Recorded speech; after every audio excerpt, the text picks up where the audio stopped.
Welcome, Slayer the Alchemist, and on today's episode, let's discuss the new Ghost album, Skeleta. Sometimes when you're looking back on the history of a band, when you have the perspective of history and time, and you can look back and see everything kind of laid out, you can point to a moment and say, yeah, that was the album where things started to go in the wrong direction, where things started to go downhill. And I'm kind of wondering if this is that album for Ghost. I've never talked about Ghost on the channel before because I know they're a very divisive band, and I guess I've been just putting it off. Some people seem to love them. Some people hate them. Some people, maybe they like the first record and then they just completely didn't like anything after that. I'm a fan of the band. I've always loved Ghost. I've been following them since MySpace. Seen them on every tour. As I've said on this channel, I'm a fan of melodic music, things with big hooks. I like slick productions. So, like, for instance, the last Ghost record, Impera. I always have trouble remembering how to pronounce these. Yeah, Impera. I really like that record. It's. I know it was a little too slick for some people, but there were a lot of things that I really enjoyed on this record. Unfortunately, with this album, on paper, I should like this record. It's got the production. There are hooks on here, but everything just feels like it falls below the other records. There's nothing on this record that I think is better than the best song on any of the previous albums. There's way too many songs on here that are, that was okay. There's a decent chorus, but it just doesn't rise to that. Like, when I heard Rats for the first time, I was like, whoa, Dad, this is really, really cool. Or Square Hammer. I was like, wow, that is a great rock song. That is a great chorus, man. That is so catchy. It just jumped right. I got to listen to this again. First time I heard it, I couldn't get it out of my ears. This, not so much.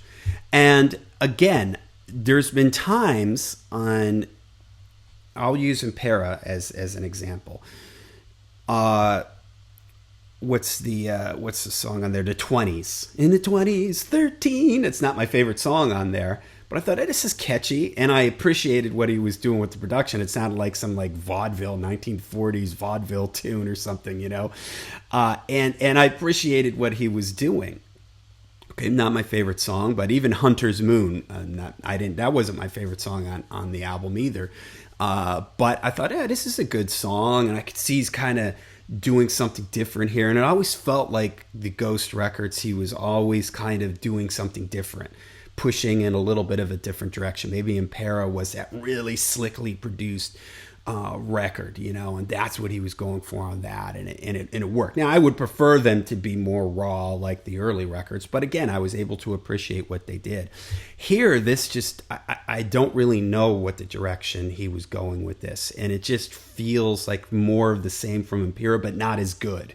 Like, if this was called, like, these were the songs that didn't make it on the last record, I'd say, okay, that makes sense, because none of these songs are really, I don't know which songs on this new album I would have. I mean, maybe Lacrimae, Satanize. Those are probably my two favorite on here. Lacrimae is probably the heaviest riff on here. Satanized is probably the catchiest song on here. But again, they just, I don't know. They're just like, okay. They're not great. They're not Rats. They're not Square Hammer. They're not Kaiserion, from the last record. It just isn't jumping out at me. It's feeling like more of the same. It's the first time where I'm hearing some of these songs and I'm like, man, this really sounds like a formula. It sounds formulaic, and that's not really something that I felt with any of the previous Ghost records. I felt in a lot of ways Tobias was trying to break from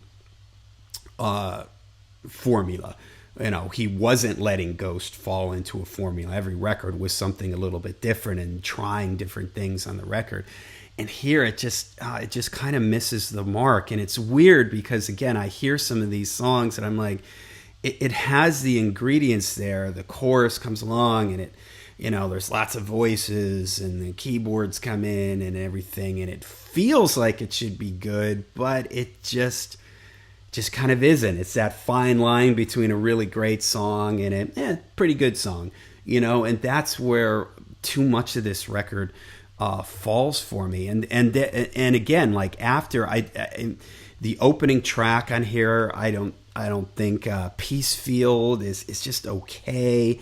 I do like Lacrimae Satanize. I love a good ghost ballad. I love Life Eternal. I love Here Is. Guiding Lights is kind of that song, but again, it falls below. I heard He Is, and I'm like, oh, this is amazing. I absolutely love this song. Then I heard Life Eternal, and I was like, wow, this is as good as He Is. Guiding Lights, good, but not as good as those songs that I just mentioned. And then, unfortunately, it really falls off for me. De Profundis, Cenotaph, I don't know how to pronounce these, Missala, Amori, Umbra, Excelsis. Those really fall flat for me to the point where it was the first time I listened to this, I was like, man, when is this record going to be? How long is this record? And it's not really that long of a record. It's only 46 minutes, but it just felt like, it felt like AI Ghost by the Numbers. And at first I thought, okay, maybe he needs to bring in some outside writers, some writing partners. And then before I made this video, I looked it up on Wikipedia and I was like, oh, wow, there is extra writers writing with them. So I don't know, maybe that's the problem. Maybe they're writing songs that, oh, this is what Ghost sounds like. This is cliched Ghost things. And it just really, really falls flat. I like the chorus in Marks of the Evil One. But man, the verse in it, like the lyrics in it are so awkward. They sound like jumbled together cliches, like AI. Hey, AI, write a Ghost song for me. There's this funny video where there's this guy dressed up like one of the early Papas, and he's writing a Ghost song, and it's all these cliches. Now hit a really low note on the keyboard. Now give me an evil sounding riff, that type of thing. And I hate to say it, but some of this sounds like that. It just sounds like it's too predictable. It's too like I've heard this before, which is a real bummer because, again, like I said on the previous Ghost records, love it or hate it, like the song 20s. I don't like that song, but I was like, wow, this is different. I've never heard them do something like this. Not my favorite song, but it's different. And I can't really say that there's anything on this record that I'm like, wow, I've never heard them do this before. It just has this sort of cliched sound to the whole thing. And the other thing is the production. And I've mentioned I like slickly produced things. I like well-produced records. But the production here seems to hinder it. It makes everything sound kind of dull and flat. And it's not from a frequency perspective, like, oh, there's just not enough high end, or the record doesn't punch, or something like that. But it's just everything has this softened sound to it. It reminds me of like the late 80s, like what productions were getting. They were getting really slick. They were getting really soft. I dropped my son off at school this morning, and I was listening to the record, and I went to Walmart, and I always park in the same spot in Walmart parking lot, no matter who's there. There was nobody there in the parking lot, but I park really far away.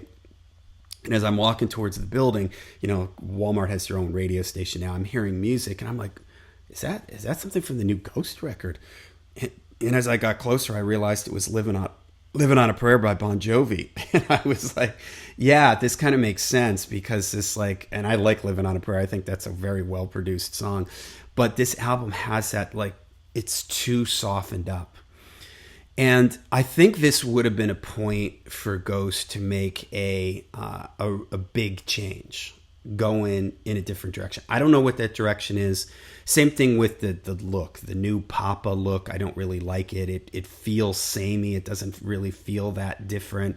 Like when he did the change where he was wearing like the tuxedo and he just had the makeup on his face and his hair was slicked back, I felt like, yeah, that's a cool change, man. The other Papas were really elaborate in their outfits, and he goes with this more kind of simple outfit.